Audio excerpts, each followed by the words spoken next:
हिंदू साहित्य में हम आपका स्वागत करते हैं। अगर हमारे द्वारा दी गई जानकारी आपको अच्छी लगे तो प्लीज़ इसे सब्सक्राइब करके हमें सपोर्ट कीजिएगा। महाभारत के विनाश के बाद जब सभा में संजय और महाराज धृतराष्ट्र बैठे होते हैं, तब धृतराष्ट्र संजय से कहते हैं, हे संजय, मैं जानता था मेरे पुत्र कभी भी पांडु पुत्रों से नहीं जीत सकते, और सच तो यह है कि मैंने अपने पुत्र और पांडु पुत्रों में कभी कोई भेदभाव भी नहीं किया। संजय, जब मैंने सुना अर्जुन ने पांचाल में सभी राजाओं के सामने धनुष पर बाण चढ़ाकर अद्भुत लक्ष्य का भेद किया है और द्रौपदी को प्राप्त किया, तभी मैंने विजय की आशा छोड़ दी थी। संजय, जब मैंने सुना अर्जुन ने पांचाल में सभी राजाओं के सामने धनुष पर बाण चढ़ाकर अद्भुत लक्ष्य का भेद किया है और द्रौपदी को प्राप्त किया, तभी मैंने विजय की आशा छोड़ दी थी। संजय, जब मैंने सुना कि अर्जुन ने द्वारका में मधुवंश की राजकुमारी सुभद्रा को बलपूर्वक हरण कर लिया और श्री कृष्ण, जो कि भगवान विष्णु के अवतार हैं, एवं बलराम इस घटना का विरोध न कर सके, तभी उनकी विजय निश्चित हो गई थी। जब मैंने सुना अर्जुन ने धनुष बाणों से खांडव वन को जला रहा था और इंद्रदेव वर्षा करके आग बुझाना चाहते थे, लेकिन अर्जुन ने अपने दिव्य बाणों से उन्हें रोक दिया, तभी मैं समझ गया था कि पांडवों की जीत निश्चित है।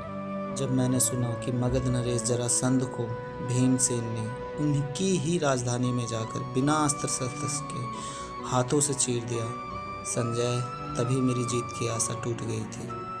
जब मैंने सुना कि दिग्विजय के समय पांडवों ने बलपूर्वक बड़े बड़े भूमिपतियों को अपने अधीन कर लिया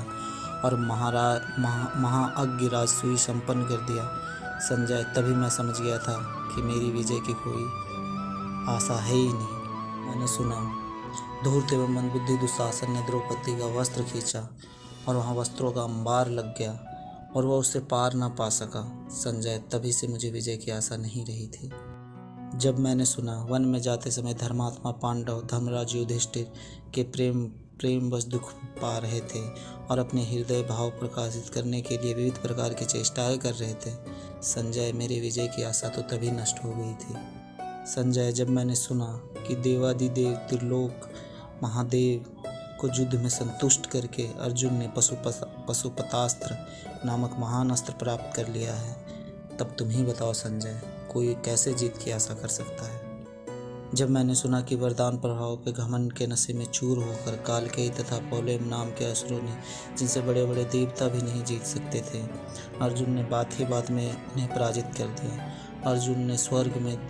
दिव्यास्त्रों की प्राप्ति की है, और जब मेरे पुत्र गंधर्वों के हाथ बंदी बन गए थे तो अर्जुन ही उसे छुड़ा करके लाया था, तो मैं कैसे विजय की आशा कर सकता हूँ संजय।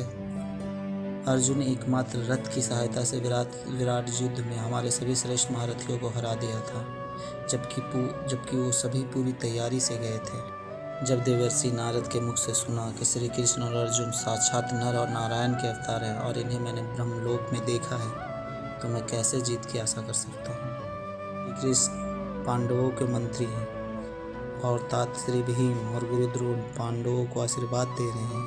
तो मुझे युद्ध में जीत की प्राप्ति कहाँ से होगी संजय। यह संपूर्ण पृथ्वी जिनके एक ही डग में आ जाती है,